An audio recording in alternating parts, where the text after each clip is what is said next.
Assalamualaikum warahmatullahi wabarakatuh. Kembali lagi bersama Ustazah Esa.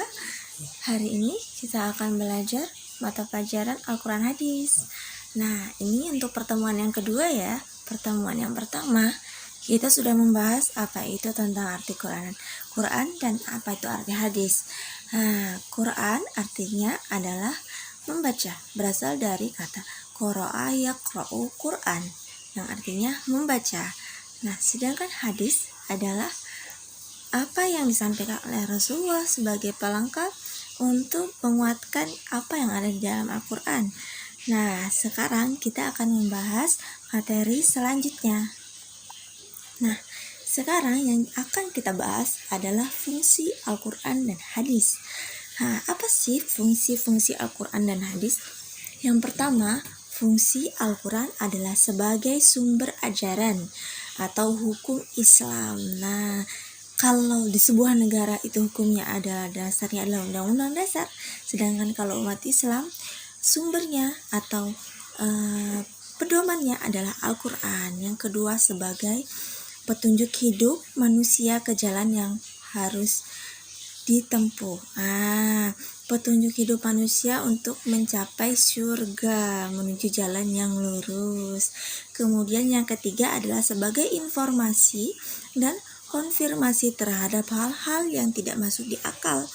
Nah, di sini Al-Quran menguatkan hal itu.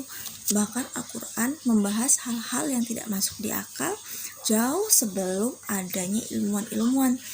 Seperti contohnya, ada seorang ilmuwan yang menemukan adanya air di dasar laut, padahal itu adalah air tawar. Nah, sesungguhnya itu sudah dibahas terlebih dahulu dalam Al-Quran. Nah, itu salah satu contohnya ya. Kemudian yang keempat adalah sebagai pengontrol dan pengoreksi terhadap ajaran di masa lalu. Seperti misalnya pada zaman dahulu kala perempuan itu sangat-sangat tidak dihargai. Akan tetapi Al-Quran memperbaiki hal tersebut.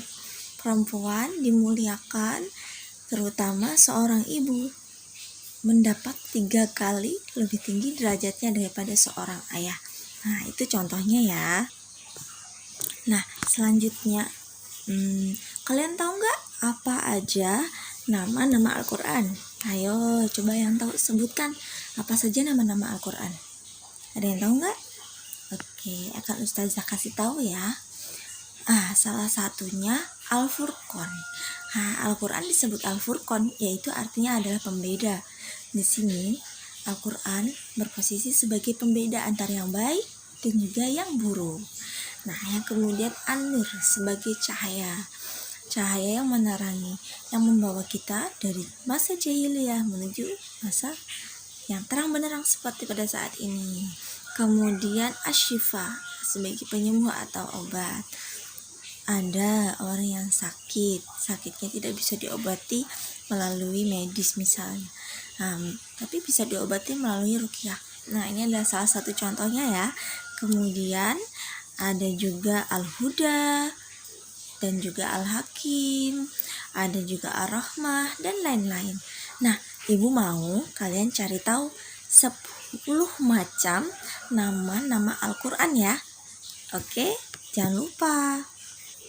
Nah, kita sendiri mengetahui bahwasanya kitab-kitab Allah itu tidak hanya ada Al-Quran, melainkan ada Taurat, Injil, Zabur. Nah, tetapi Al-Quran ini sangat istimewa. Kenapa? Karena dia adalah penyempurna daripada kitab-kitab Allah yang lain.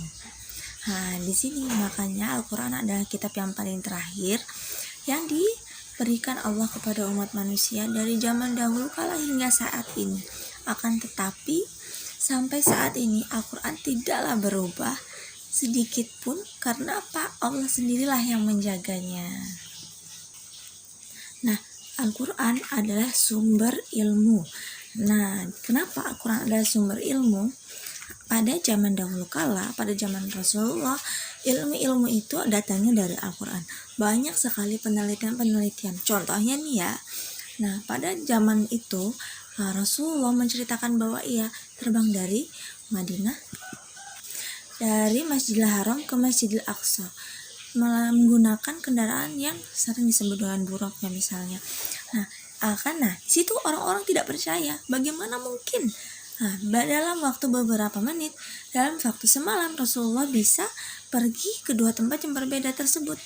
Nah, akan tetapi pada saat ini itu suatu hal yang sangat mungkin dan sangat wajar kan? Karena saat ini udah ada yang namanya pesawat. Nah, pada zaman itu mereka menganggap hal itu suatu hal yang mustahil.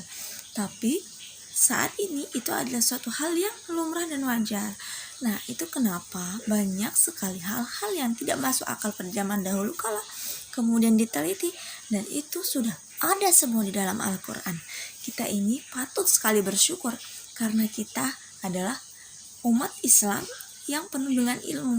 Oleh karena itu, kita harus menjadikan Al-Quran sebagai sumber utama pedoman hidup kita. Nah, gak ada ruginya loh, apalagi kalau kita bisa menghafal Al-Quran. Ustazah yakin kalian pasti akan jadi anak-anak yang soleh dan soleha. Kalau kalian bisa menghafal Al-Quran dengan penuh, orang tua kalian akan diberikan hadiah yaitu mahkota. Dan juga surga tentunya. Kalian juga bisa memberi syafaat kepada keluarga kalian. Subhanallah, Ustazah juga pingin sekali rasanya menjadi seorang hafizah. Tapi kita semua sama-sama berusaha ya. Nah, kalian juga harus tahu bahwasannya tidak ada satu karya pun yang bisa mengalahkan Al-Quran. Semua itu sudah dituliskan Allah dalam surat Al-Isra surat ke-17 ayat ke-88 yang artinya sesungguhnya jika manusia dan jin berkumpul untuk membuat yang sempurna serupa dengan Al-Quran, niscaya mereka tidak akan pernah dapat membuat yang serupa dengan dia, sekalipun mereka membantu bagian-bagian yang lain. Tuh, subhanallah. Karena Al-Quran ini benar-benar kalamullah dan hanya Allah lah yang menurunkannya kepada Rasulullah SAW selama 22 tahun, 2 bulan, 22 hari, ya kan? Nah, di sini kalian harus benar-benar hafal ya berapa lamanya Al-Quran turun.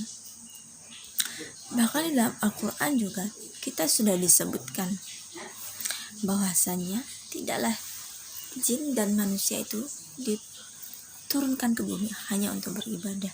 Wa ma khalaqtul jinna wal insa illa liya'budun. Nah, Allah juga di dalam Al-Quran menjelaskan bahwa dia adalah satu-satunya Tuhan yang ada di bumi ini.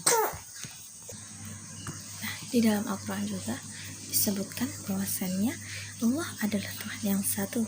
Kemudian daripadanya ada di dalam Al-Quran surat Al-Ikhlas, Qul huwallahu ahad, Allahus samad, lam yalid wa lam yulad wa lam yakul lahu kufuwan ahad. Qul huwallahu ahad, dialah Allah yang Maha Esa.